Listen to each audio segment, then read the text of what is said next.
beer of today is Steam Brew. 7.8%. I could put some lead in your pencil.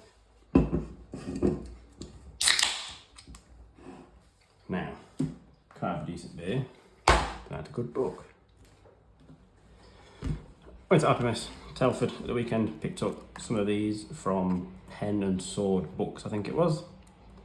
It was 2 for 22 quid, 3 for 30, something like that.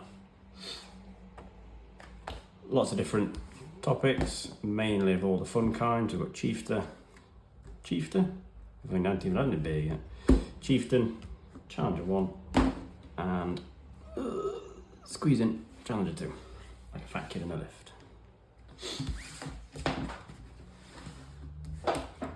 First of all, Chieftain, one of my favourites. It gets a lot of stick for being crap, and let's face it, it was pretty crap, to be fair. I used to say it was a decent tank if it broke down in a decent fire position. I suppose if you read this, you'll understand that it wasn't a shit tank. It was just let down by British Leyland.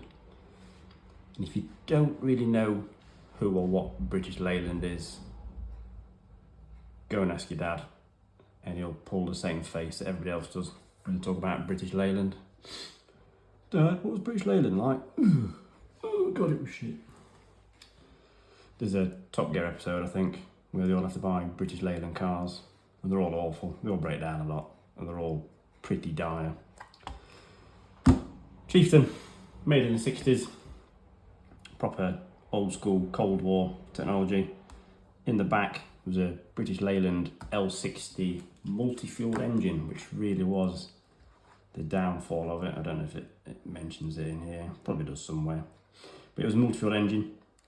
In the Cold War, NATO wanted an engine that could take petrol, diesel, kerosene, brandy, if you were that way inclined, because they were worried about being able to get the fuel stocks. Never really worked as it was supposed to. Towards the end of its life, when the engines were being worked on by Rolls-Royce, they were sort of where they should have been. Not really the best.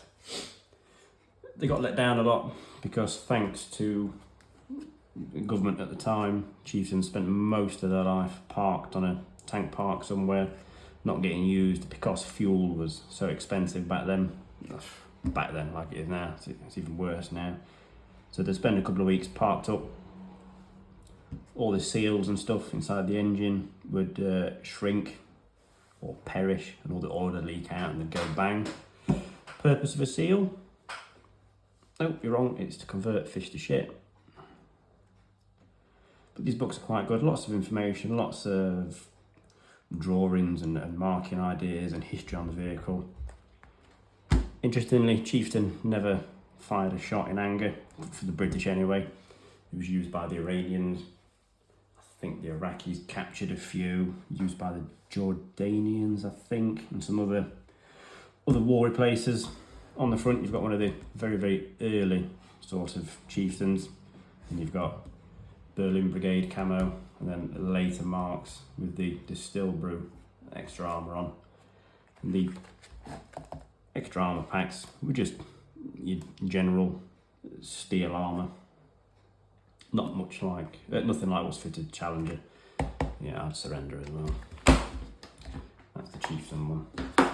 And they're good for helping you build, voila, stuff like this. This one's had a bit of a tough time with moving house, but this is Tamier's Chieftain. It's 135 scale Chieftain. It's a very, very old kit, really. I think when I built this one, the instruction book, if I remember, I'll put it on the screen. The instruction book said something like, this is the most advanced tank currently in service today, and these went out of service in 1996. And I think when I was building it, on the turret on the inside, it says copyright 1976. Builds quite an early mark Chieftain. Oops.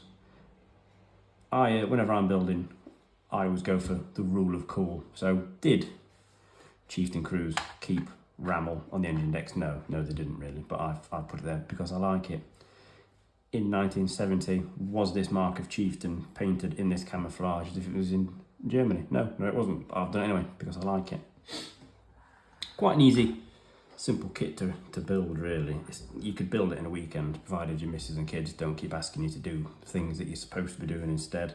You can build in a weekend, nice and easy, nice and simple. Only downside is it does have the rubber band sort of tracks fitted to the side. It's not a bad kit.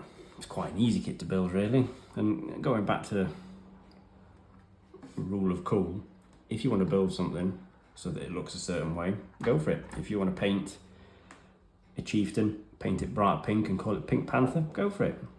You're the one that's going to be looking at it.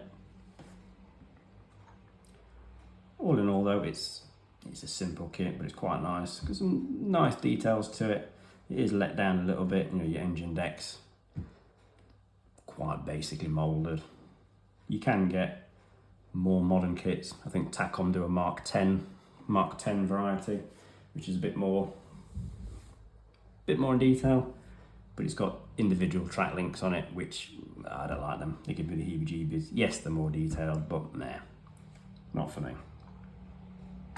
Chieftain. When men were men. That's probably going to get some comments. Don't bother me with that. I'm not really interested. But yeah, Chieftain.